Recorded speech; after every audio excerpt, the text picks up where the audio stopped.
The views expressed and the opinions given by the individual host and their guests do not necessarily reflect those of Para X, its affiliates, or its sponsors.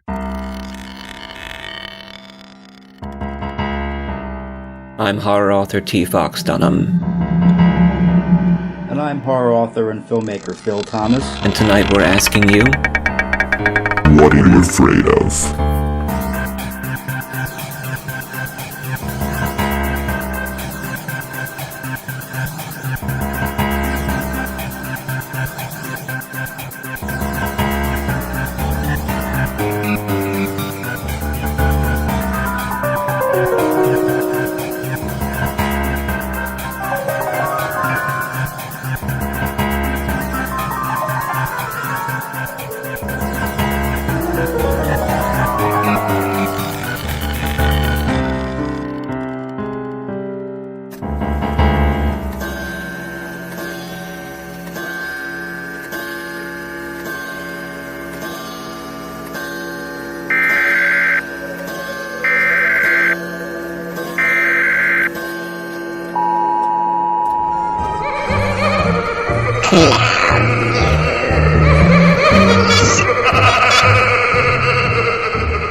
Phil, box. on the way over, I saw one. You saw what? You saw it? I think I saw a Terrorklown. You did. It was either a Terrorklown or a woman with terrible makeup. Oh, we were just talking about that. I know. Oh my god. A Terrorklown. Can you believe it? Really? And so you said it looked like a woman with terrible makeup, or it looked like I'm not sure. It could have been a man with terrible makeup. We're living in a modern world, but we are bringing a special episode of What Are You Afraid of? Horror and Paranormal Show on Parax Radio on Friday nights and all major podcast services. Special clown news. Special clown news. Because these rumors are happening. Yeah. All over the place. The clowns are coming. They're coming. We've seen it. They didn't believe us, but we've been doing clown news. It's like almost every episode we've had clown news. And what's been happening is people are showing up as clowns and scaring kids. That's right. Yeah. I saw one at the circus the other day. I don't know if that's unusual. You saw one at the circus? Yeah. That might be par for the course. There are just too many coincidences. This is scary. Like the news is reporting it all over the place that these terror clowns are appearing, and it sounds like some sort of biological agent. We need to get to the root of this. We do. Or to the makeup of this. This, yeah. Episode 56. Terrorklown Epidemic. This is a special broadcast. Special broadcast. That's what this is. Right. This is kind of like War of the Worlds, but real. Yeah, this is... because no one else is broadcasting on this. They're too concerned with world events. This is not Orson Welles. We're trying to tell you people, the Terrorklowns are coming. We have been watching news reports all day. And I think one of them is coming on right now, and we are going to tune in to that news report. And then we're going to be back with a consultant. So, it's starting.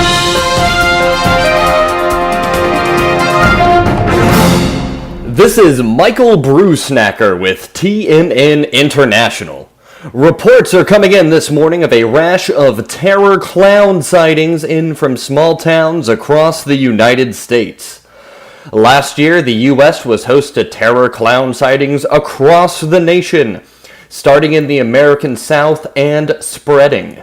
Students reported encounters with scary clowns, often offering money or candy if the kids would follow them to some remote house in a nearby wood. Other clowns were reported to be harassing apartment buildings and neighborhoods, often wielding bats, weapons, or even live snakes. These threats led to the shutdown of schools and mobilization of local police, though arrests were never made and the reported assailants vanished. None of these reports could be confirmed, and the stories became the urban legends of Twitter. Then the activity slowed. Was this just internet hysteria, or the first move of a campaign of terror by the Terrorklowns, a prelude to some sort of invasion? Reports are now coming in that groups of these terror clowns have been seen in public areas, notably along the southeastern coast, moving in the open and carrying weapons. A strange pink taffy-like substance has been emitted from some of these clowns, and contact with this substance is causing strange behavior, euphoria, and even wild laughing. State police and officials have issued a warning to stay away from suspicious characters, and if you come into contact with this substance, clean the area and seek medical care immediately. The Department of Homeland Security will be briefing the President in the next hour, and it's expected that the Governor of North Carolina will be addressing the state asking for calm.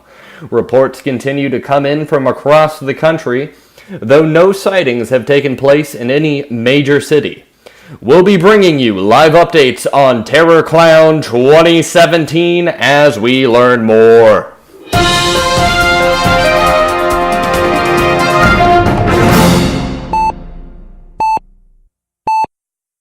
Mercy, a new horror medical thriller from author T. Fox Dunham, published by Bloodbound Books. Based on the author's horrific battle with a rare form of lymphoma that involved intense chemotherapy and radiation, Fox turns the horror of his experience into terror on the page. William Saint is dying of cancer. On most days, death seems like a humane alternative to the treatment. Stricken with fever, William is rushed to Mercy, notorious as a place to send the sickest of the poor and uninsured to be forgotten, and finds the hospital in even worse condition than his previous visit. Willie's memories faded.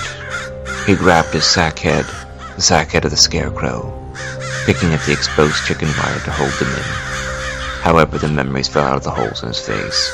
They wormed and crawled from the leather flesh and the old clothing of the scarecrow, then squirmed and wiggled down his body.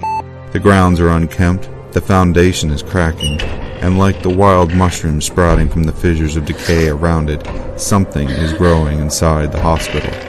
Something dark. Fangoria gives Mercy 3.5 out of 4 skulls. Dunham has channeled his many brushes with the other side into the exquisitely rendered, lyrical, supernatural hospital thriller Mercy. It's feeding on the sickness and sustaining itself on the staff, changing them, and now it wants Willie. Come now, Mr. Saint. Just a little more of that sweet milk.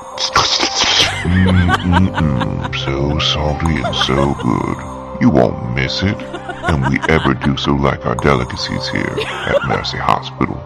Part medical horror, part supernatural suspense, Mercy is a hard-hitting fever dream of a novel. I enjoyed the hell out of it. Tim Wagner, author of The Way of All Flesh and Eat the Night. Available from Amazon, Barnes & Noble, and bookstores everywhere in both print and digital versions. Life is an addiction. Let go. Let it all burn.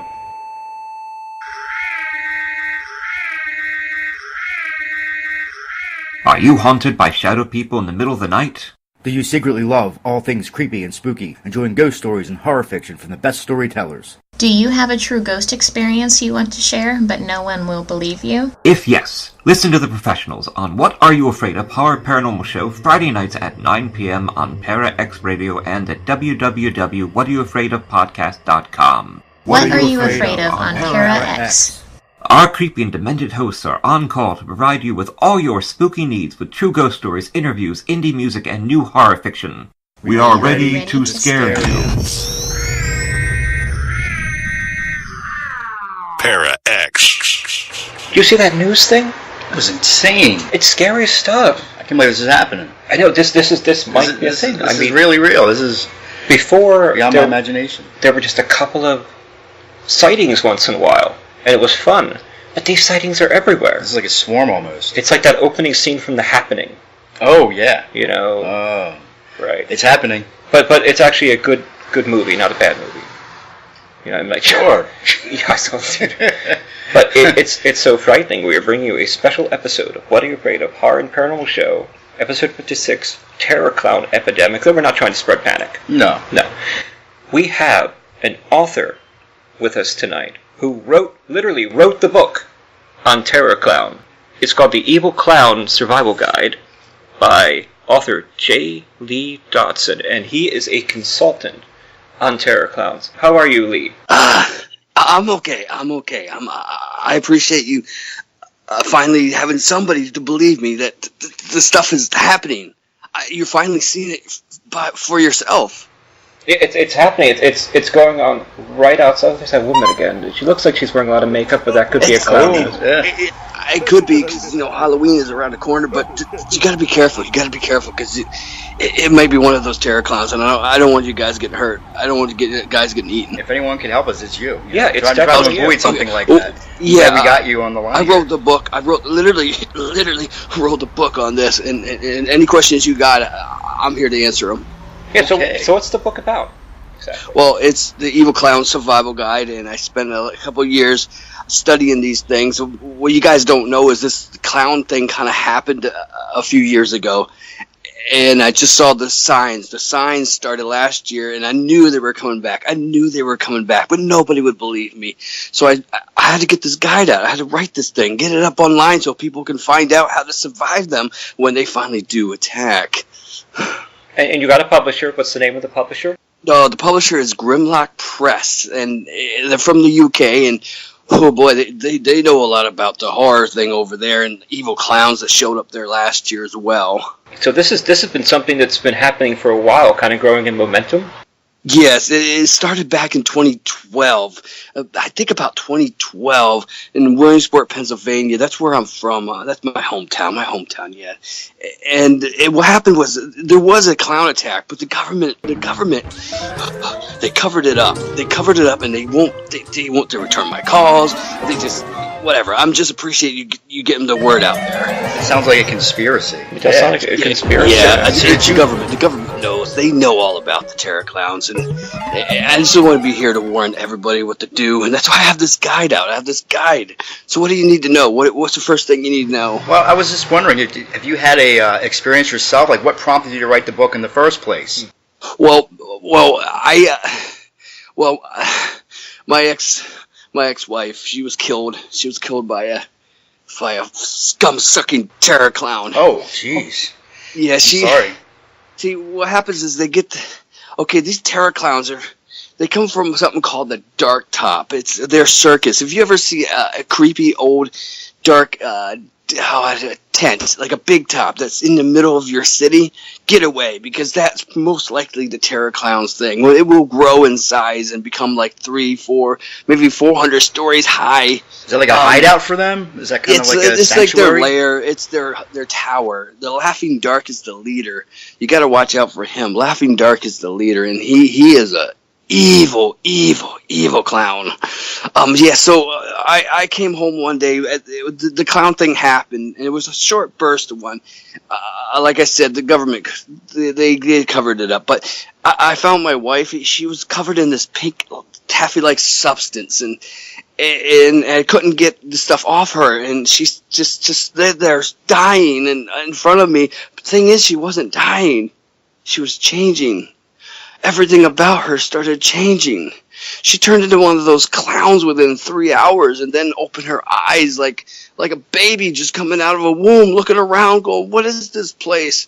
And I could see it. I could see it in her eyes. She wanted to kill me. She wanted to eat me. So I took my .44 mag and just blew her head off. I had no choice. I had to. Wait, do you hear that, Phil? I hear that. I swear I hear some clown laughing in the background. Oh, no. They're probably getting closer to you guys. Be careful. Be careful. You see that down the street? You see that something? It's something moving. It looks like it's got some kind of polka dotted outfit on. There's the first sign. If you guys see the first sign is balloons everywhere. If you see balloons everywhere on the trees and light posts in businesses, that's the first sign that the clowns are coming. I thought it was I thought it was Tim Hershey's birthday. Yeah. No. His birthday was yesterday. It's not birthday time. He just confirmed he had no. He just confirmed he had no balloons. So these balloons that are floating by are not from his birthday. That's a bad sign. That's a very bad sign. That's a bad sign. Yeah. So the clowning, that's what they call it. They call it the clowning. It's like a virus. That's how they reproduce. They throw the taffy-like substance on each other and on the humans, and in 3 hours you get changed to one of these things.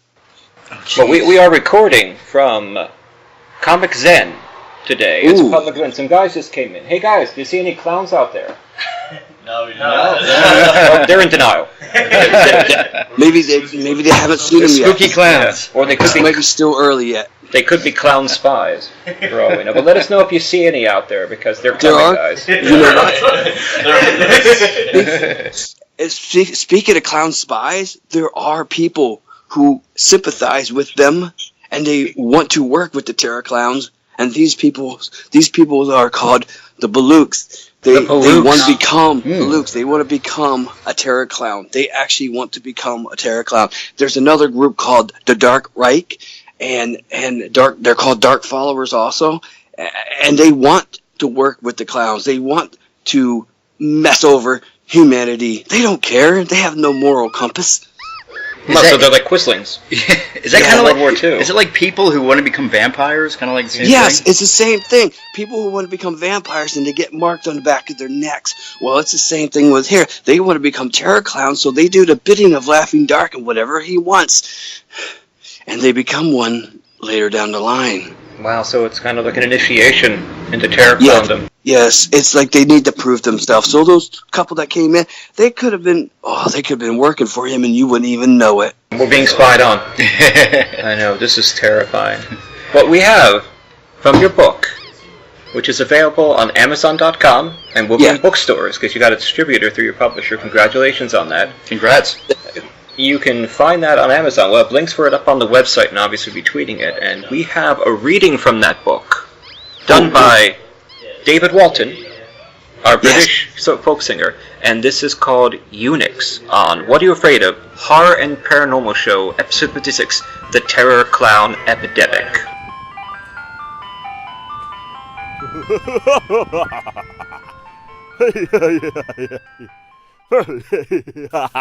Eunuchs. A reading from the Evil Klown Survival Guide by J. Lee Dodson and read by David Walton. Eunuchs.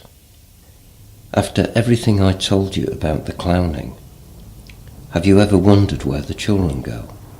They get turned as well, or eaten. Eunuchs was the first baby to be turned, so he became the leader of the hordes of kid clowns.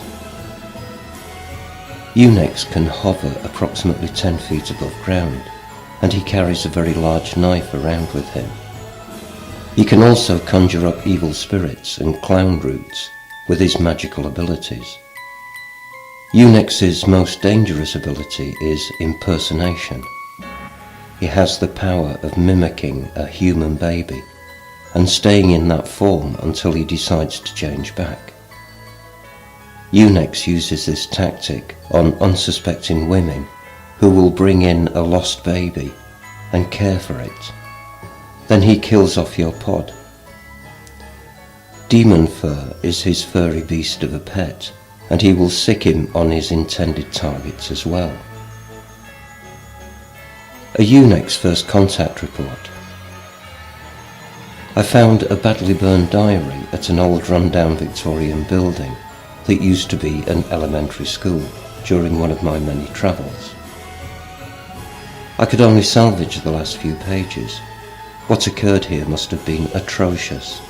I spotted blood everywhere, splattered on broken doors, lockers and walls, but the bodies were all gone. I stumbled upon the diary in the far end of the school in the teacher's lounge located at the end of a long hallway. The door had been busted open. A barricade scatter next to the door indicated people had been trapped inside. Blood was everywhere as well.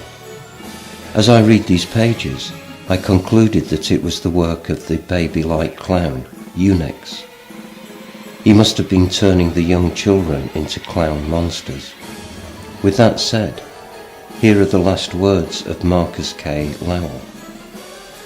January 20th, 2013, East Branch Elementary School. And wishing I never found that damn baby. How was I supposed to know it would turn out to be one of those damn clown things? God, if only I could go back. Now I sit here alone, bloody and hurt, while writing these last words to warn you about them. Here's what happened about 2 days ago. My wife and I had found a baby left on the side of the road. We felt sorry for him, and we have children of our own, We were not going to just leave him to die out here during this invasion. We had a good thing going because we are hiding in the old East Branch Elementary School and cared for 20 children. I am their principal. We did everything to protect these kids. We have no idea what is going on in the outside world. We knew clowns were attacking us, but nothing more. The last thing the news was airing were pictures of downtown being destroyed, and a horde of clowns were murdering people and eating them, or covering them in some kind of pink stuff. The media ended up naming them Terrorklowns. Fitting, if you ask me. Yet, I'm still confused over what the hell those clown creatures are. Where the hell did they come from? It all just seemed like a very bad 80s movie. Just this was all too real. Some of the staff and I gathered up the children on the same day the attacks were happening. We tried to contact their parents, but we were unsuccessful. The phone lines were down and the electricity finally bit the dust. We boarded up the windows and blocked every door. I had my gun stashed in my locker in the teacher's lounge, so I was happy about that. We waited to see if the parents would come and claim their kids. No one came. We just assumed they were murdered by those clowns. We had enough food in the school cafeteria to last a few more weeks. We started to make plans to leave and find a new place to stay. I had asked my friend Marissa to watch the new baby we named Blaine. My wife and I were making plans with other staff when the screaming started. The children were playing outside. I should have never let them do that. But I was not in the right frame of mind. I'm still not. Anyway, when we ran to the playground, we saw Blaine floating in the air. He had the look of pure evil on his now painted clown-like face. I was just starting to notice his complexion had changed. There was a white hue in his skin that hadn't been there before. Then it happened. Blaine turned towards the screaming children and threw up some pink stuff onto most of them. It was the same stuff that was covering those helpless people we saw on the TV news.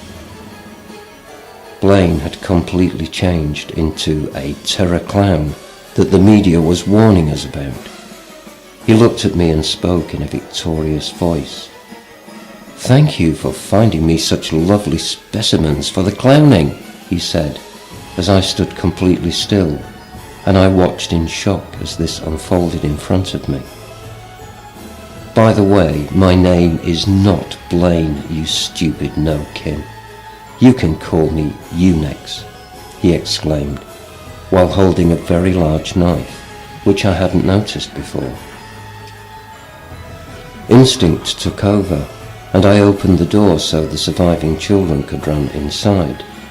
Unix swung wildly at them, slicing up the last two like a couple of pink blood-covered watermelons, before they could get in the door. Marissa, bless her heart, dove at Unix trying to take him down. She missed, hit the concrete, and got a knife stuck into her leg for the effort. Some of the other staff, wondering what was going on, started to run down the hall towards us. I told them to get inside a room and block the doors. Most of them did.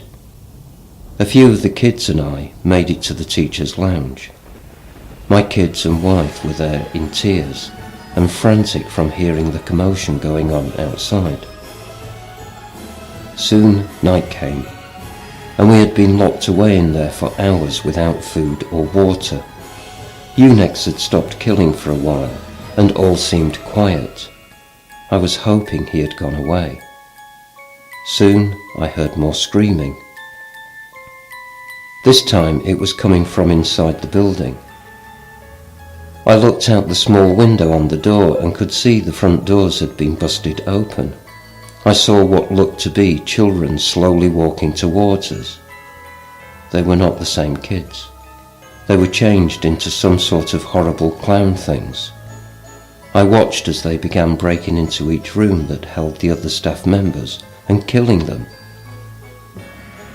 Some of my staff tried to run, but those clown children were too fast for them. Suddenly a face popped up in front of the window I was looking out of. I jumped. It was Marissa. She looked beat but not changed by these things. She was screaming to be let in. I obliged and quickly blocked up the door again. Marissa was hurt but not affected, or so we thought.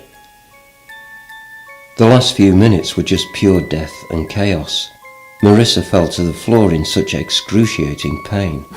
We tried to help her, but she would not calm down. My wife was kneeling over top, trying to console her.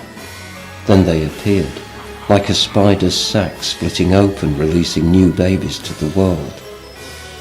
Small clowns were slicing through Marissa's skin from the inside out. I saw a knife cut her stomach and small claw-like hands ripping through her legs. There were so many of them. These clowns somehow embedded themselves inside her, and she was sent in like a human Trojan horse.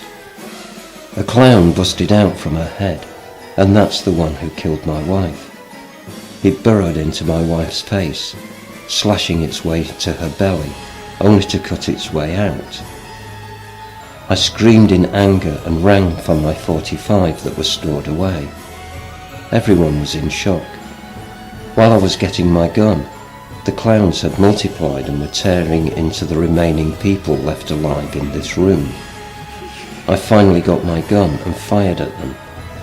I killed them all, but the damage had been done. They killed my kids and the rest of the small group within 5 minutes. I got slashed up and I'm bleeding heavily now. My wife and children are gone and I'm all alone. Well, if you don't count those creepy clown children hanging around outside my door waiting to get in. These damn clowns took everything from me. Be warned.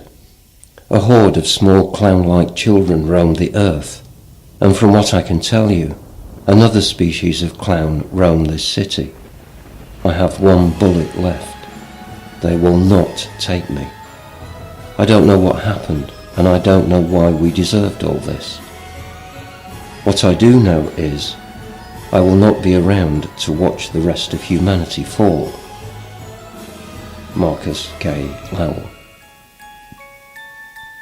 I did find a gun that had dispensed a few shots, and from the looks of things, the clown children finally did break into the room, only to see Marcus took his own life. I found a lot of these written passages that were omitted from the book from days after the invasion. It's sad stuff to read, to say the least.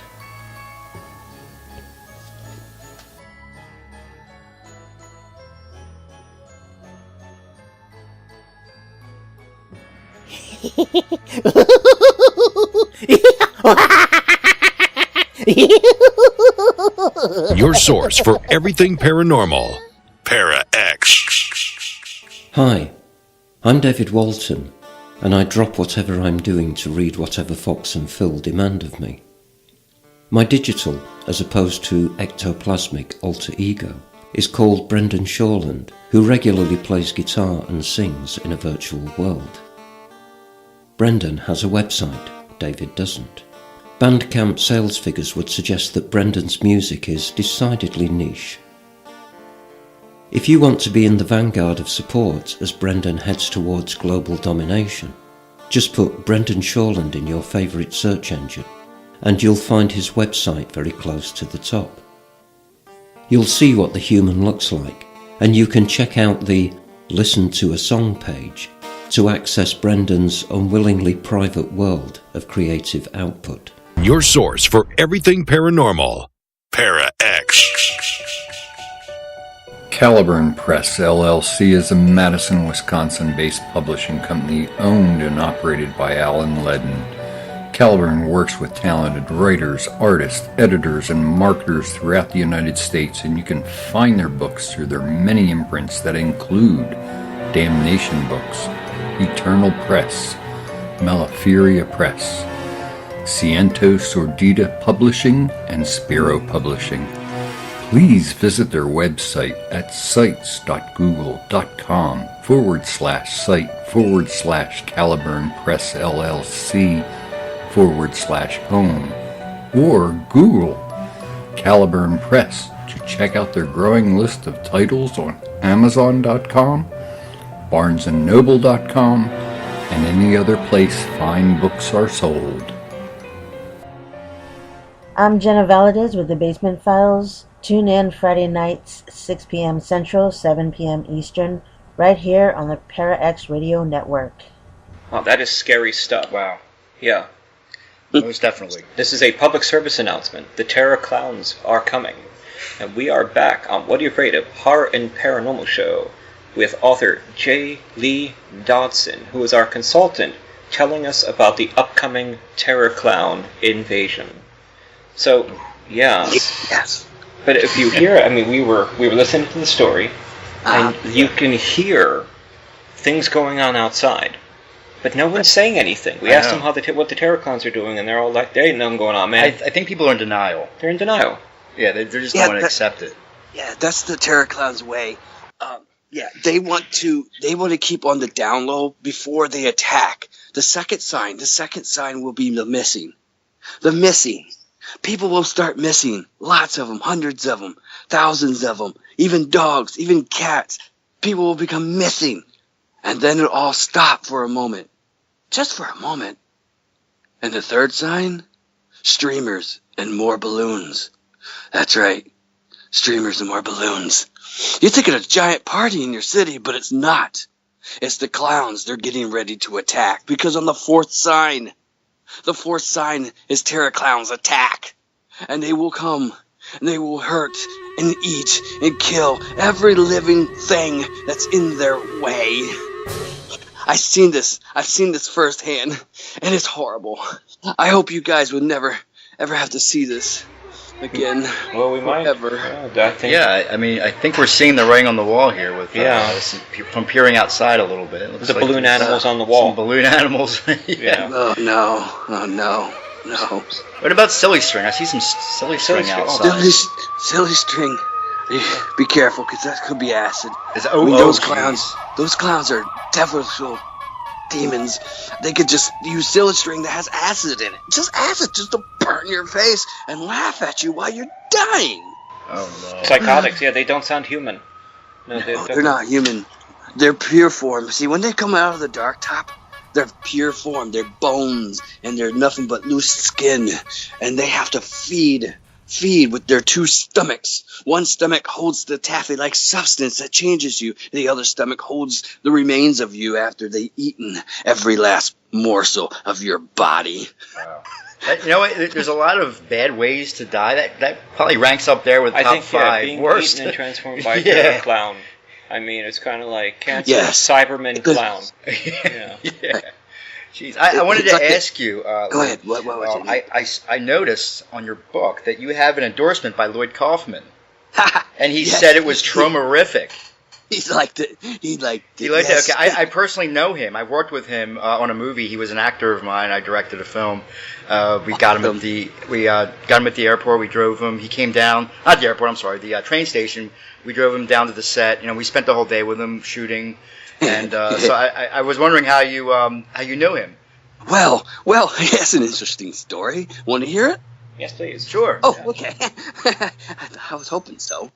Okay, so this is what's going on. Well, the first time I talked to him was years ago on a podcast also. And then I finally got to meet him again in 2012 at the New York Comic Con. I handed him a couple of my Terrorklowns comics. Yes, I wrote comics to try to warn people about the Terrorklowns, but that didn't work, so I had to write this book. So I handed him some Terrorklowns comics, and he read them and he liked them. So he wrote Terrorklowns is traumerific on my fake severed hand. Or was it fake?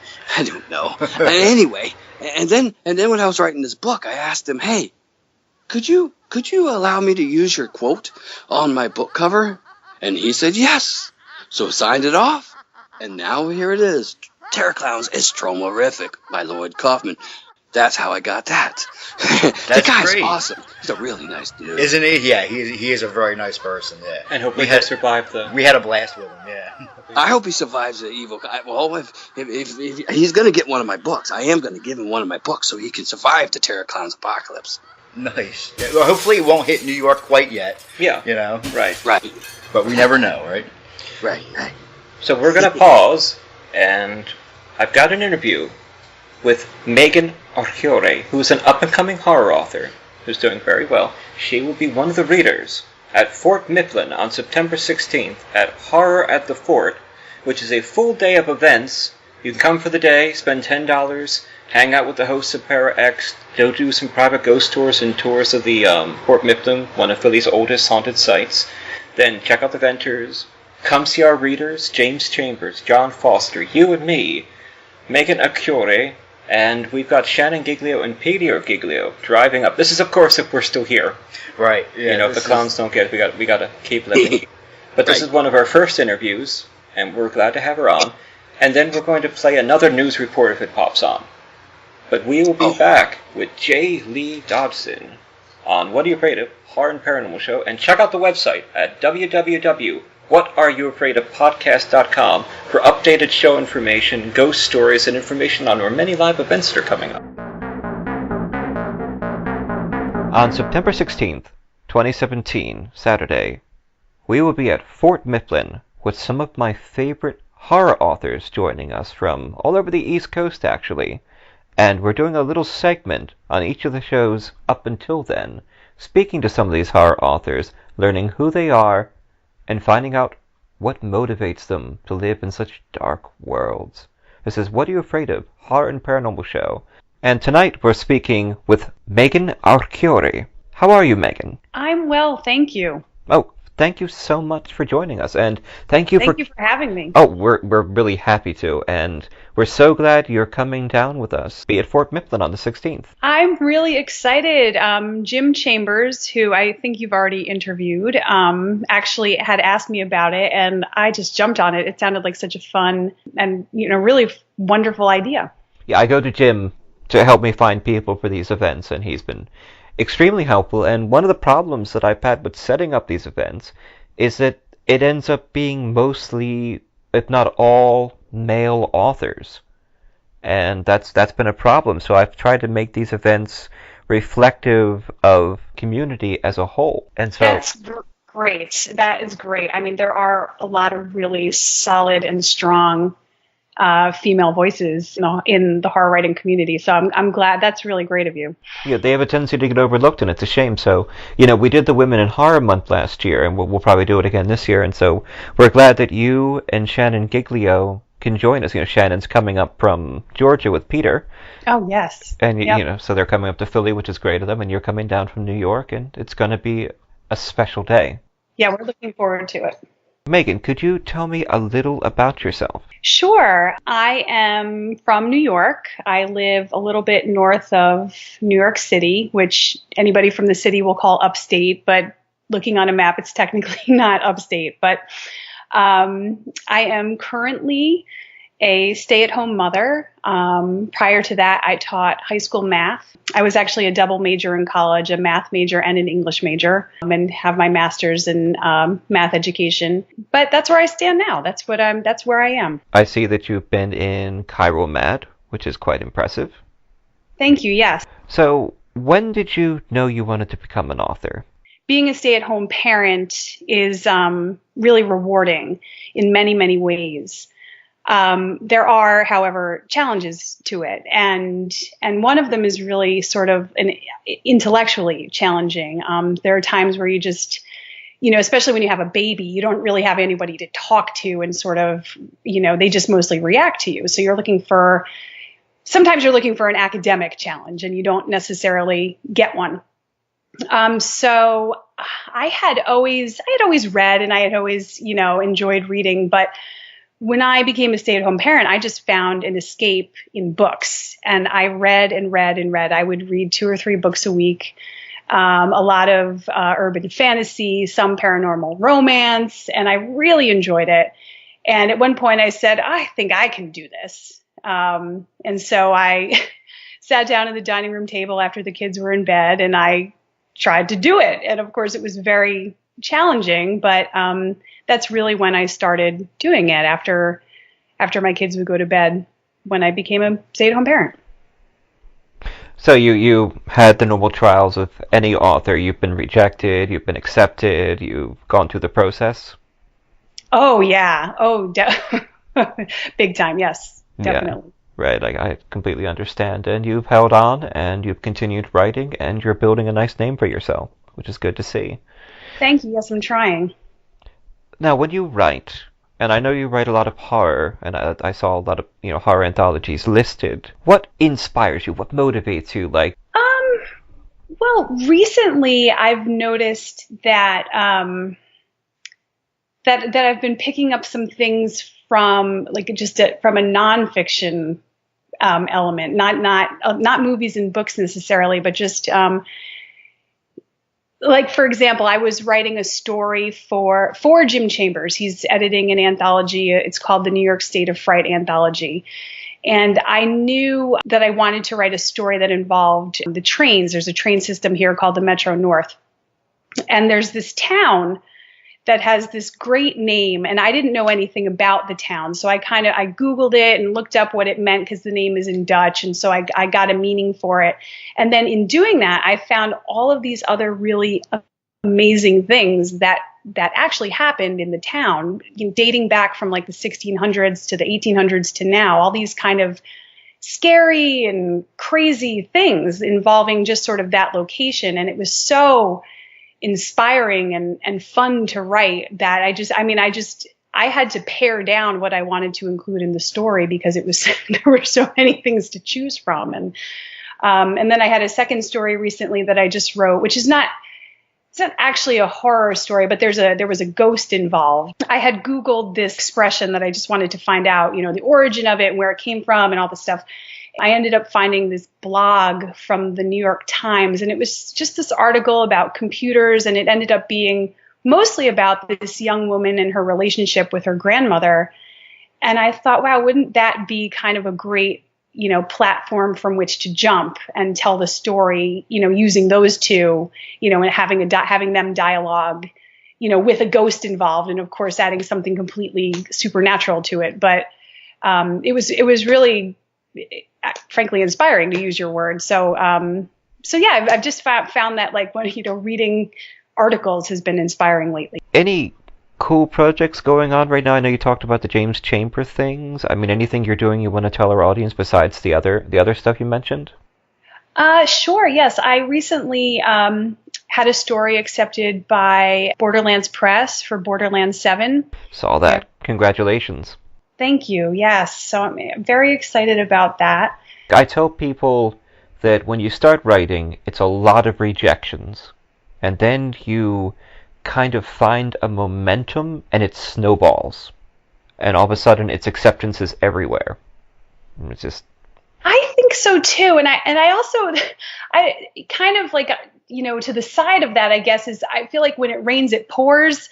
In both sides of that, sometimes you just feel like you're getting rejection, and then you get in this cycle where you feel like, oh, I'm getting accepted here, and then it kind of cycles back to the rejections. I don't know. That's how I've been feeling it lately, that it just, sometimes it's really working and sometimes it's just not. But you just got to keep plugging and keep sending the stuff out there, and eventually something good will happen. I think too, to build a career as an author, you need to continually challenge yourself to the next level. Yes. You can start off with presses that do 1 cent a word, or 2 or 3 cent a word, or a flat payment of 25 to 50. And then when you've sort of gotten comfortable there, you jump to the next level, the next payment level, the next distribution level. Then you're competing with more authors, and then you know what I'm saying? You kind of.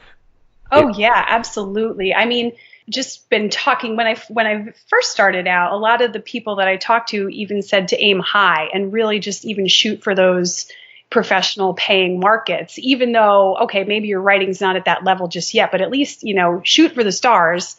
You do have to at some point kind of dial it back and say, okay, let me try the lower paying markets and get in there. And it is. And that's how you get your name out and get working with editors. And sometimes, like, I've had editors now that I started with, and now they come back to me and they ask me for my stories or ask me if they have something for a new anthology they're working on, which is really flattering, of course. So it's nice to sort of get that kind of momentum too. Now, what advice would you give a new author, or let's just say, what advice would you give yourself when you were first starting out? Let's say, what do you wish you had known then that you know now? Find a writer's workshop. Like I said, I went down, when the kids went up to bed, I came downstairs and sat at the dining room table. And although I was having a lot of fun with it, I had a lot of questions. I said, I don't know if I'm doing this right. Is this, am I heading in the right direction? And do I sound okay? I had all of these questions. Fortunately, my husband was is a really big fan of F. Paul Wilson's. And he saw on one of his websites or something that Paul did this boot camp, this writer's boot camp. And it ended up being, it's the Borderlands Press boot camp. And so I decided to go, and it's really the best decision I have made in my career, because not only did they really help me to hone my skills as a writer, I mean, they really go into what helps your fiction and helps make fiction writing better. Because yes, I could definitely construct a sentence and I could write just fine, but writing fiction and genre fiction, they really had ways to just make it sound better and feel better. And in addition to that, it's, and I should mention that it's Paul Wilson and Tom Monteleone and Doug Winter. And the three of them have just been instrumental in helping my career, again, not only with the writing, but with the networking. I mean, I know them, and they know, a ton of people, obviously, because they've been doing this for a while. And also the people who came. My first year that I went there with Michael Bailey and Richard Payne. And Michael Bailey was editing Chiral Mad at that point. And Richard Payne said, you should write something for Michael. And I said, well, I don't know, because I hadn't really been doing a whole lot of horror at that point. I had been more like, kind of a fluffier urban fantasy kind of thing. And I said, I don't know, Richard, I don't write a lot of horror. And he said, well, just try it. And I thought, yeah, what have I got to lose? So I wrote a story, submitted it to Michael, and he liked it. And that really was kind of the thing that got my career rolling. And I knew at that point, I'm like, wow, this writing horror is a lot of fun. It's really quite fun. And then because of them, I've met all other kinds of people. I've gone to StokerCon and Nikon and all kinds of conventions. I've just kept meeting really wonderful people. And all of that started from going to a writer's workshop. So, and a really good writer's workshop at that. So I have Tom and Paul and Doug and Michael and Richard to thank, really, to helping me start my career. Thank you so much for speaking to us, Megan. And you have a website at www.meghanarcuri.com. That's your name, meghanarcuri.com, yes, where you can find your blog and links to your work, and we'll put up links for that on our website. Thank you so much for speaking to us. It's been a pleasure. Thank you. It was great to talk to you.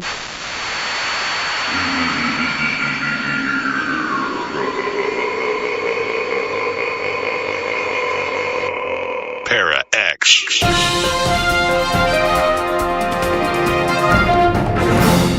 This is Michael Bruce-Snacker with TMN International. The president today ordered the execution of horror authors T. Fox Dunham and Phil Thomas for spreading malicious rumors about a Terrorklown invasion.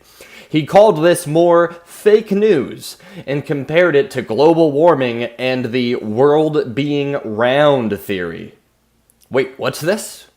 We interrupt this news report with another special report on the Terrorklown outbreak. We're receiving reports from our affiliates in Philadelphia, New York, and Boston that the Terrorklown epidemic has spread into these major population centers.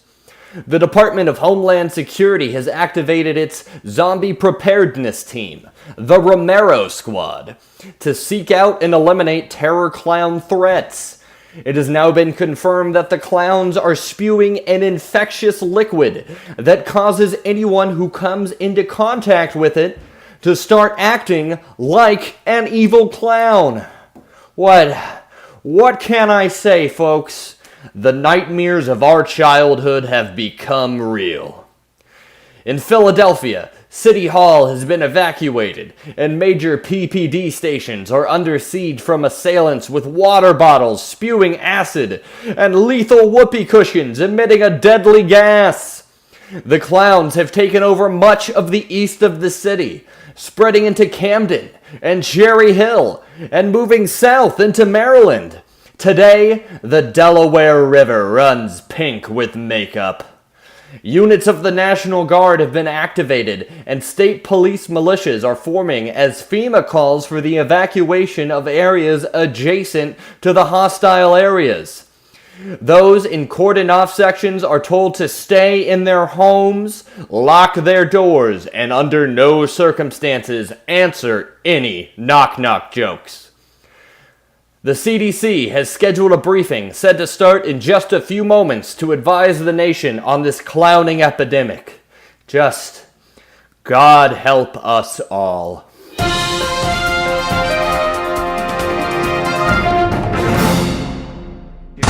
On September 16th, the hosts of Philadelphia's ParaX Radio invite you to experience Horror at the Fort, Philadelphia Ghost Fest.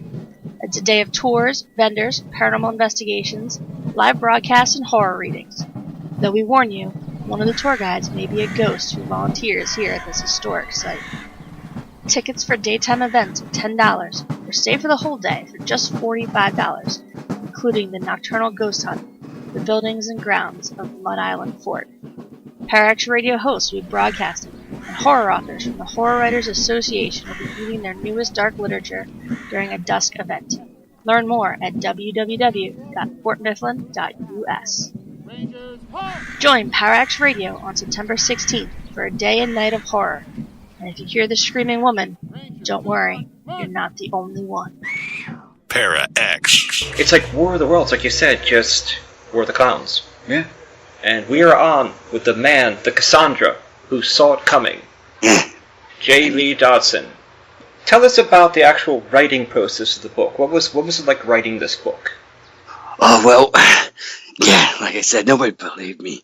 So I had to do it myself. I had to go out and write it. I had to study these clowns. I had to go out and I literally had to hide amongst them, become one of them, and try to just do everything I can do to survive these things. So what I did was I hid behind everything I could, and I studied them, and I created every last detail about how they eat, how their sight is, how their agility, everything you need to know about these clowns, how, their routines, everything is in this book.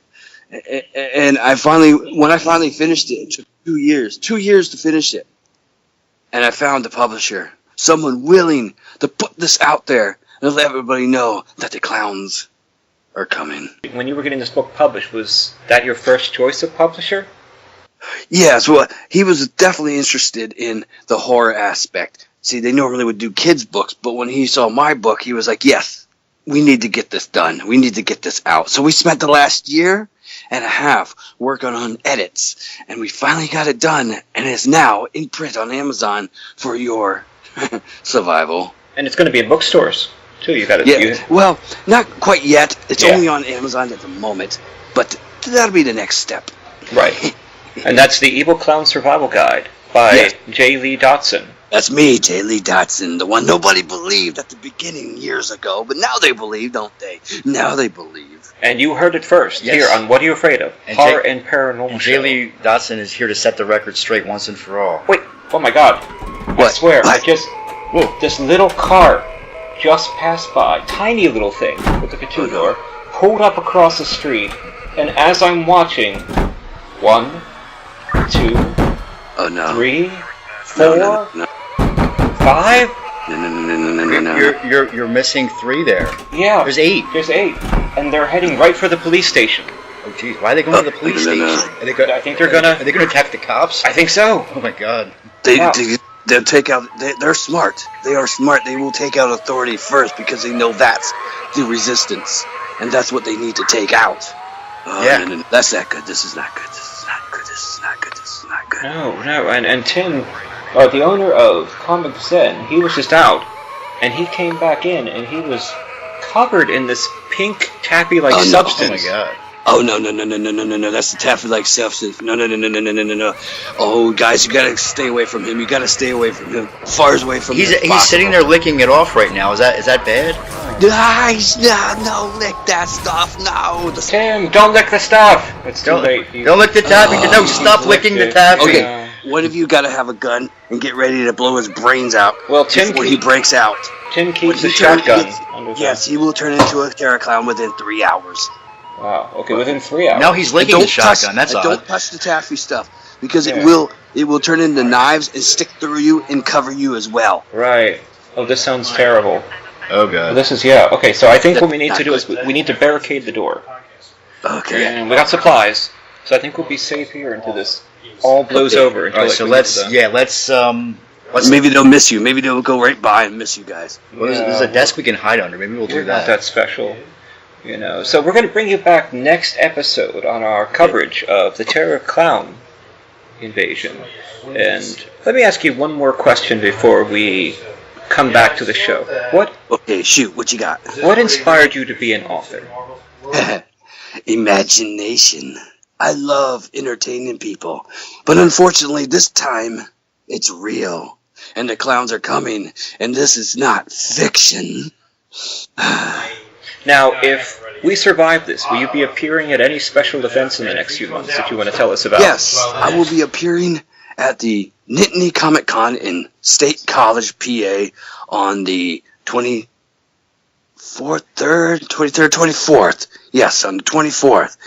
And I will be selling my books there as well. So come on over and see me, grab one of my books, and learn to survive against the Terrorklowns apocalypse. And you can find those on Amazon.com right now, and it's a very entertaining book and true. And you did the animations, you did the illustrations for it too. I did some of the illustrations. I had my friend Vika Srtanovic from Serbia. He did it, and I also have Dave Sharp from DC Comics drew a large piece for me. Dave Sharp as well. Dave Sharp from DC Comics. He worked on Green Lantern. Oh wow. That's incredible. He's did a part in there, and I got a foreword from the rock band Helix from the 80s from Brian Vollmer. I know him as well. That's very impressive. That's really, really quite cool. So, I think what we're going to do is we're going to pause this show until future developments happen, and then we are going to come back. Hopefully come back in like a few days. And I hope you guys come back. I think we will. We hope so. Yeah, we're going to try and survive I'll be here. As a special announcement, we have joined the Electronic Media Collective, which is an incredible podcast network, EMC, and you can find us as part of their great shows there on EMC. This has been episode 56, Terrorklown Epidemic. We have a song with permission from the performer. It's called Killer Clown by Billy Cobb, and we will be back on episode 57. Thank you, author Dodson, for being with us, and we hope you survive. Thank you. I'll survive. There's one out the window now. This is Go get him. Go get him. This is Fox. This is Phil. And this is Mr. Sprinkle. Phil!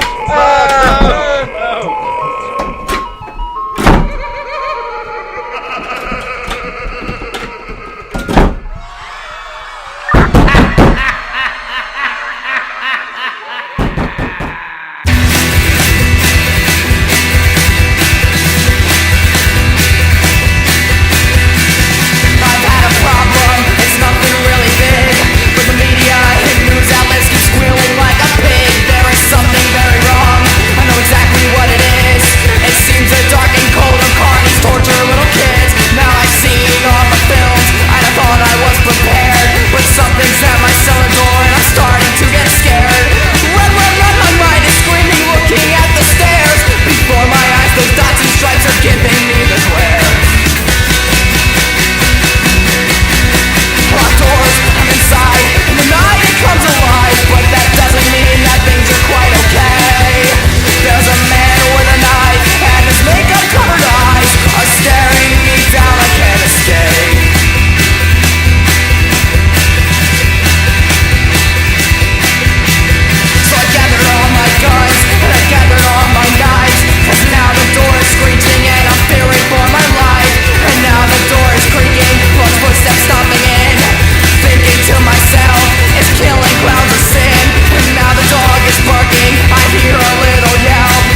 is Mr. Sprinkles!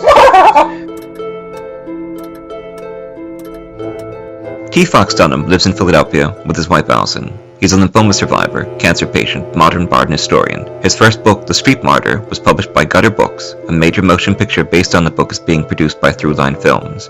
Destroying the Tangible Illusion of Reality or Searching for Andy Kaufman, a book about what it's like to be dying of cancer, was recently released from Perpetual Motion Machine Publishing, and Fox has a story in the Stargate anthology, Points of Origin, from MGM and Fandemonium Books. Mercy was recently released by Bloodbound Books. Fox is an active member of the Harvard Association. He's been published in hundreds of short stories and articles, and his motto is Wrecking Civilization one story at a time. Phil Thomas resides in the suburbs of Philadelphia and is an author and filmmaker. His screenplays have been produced into feature films such as False Face and Always from Darkness that are available in major retailers such as Best Buy and Target, as well as availability on Netflix and Amazon On Demand.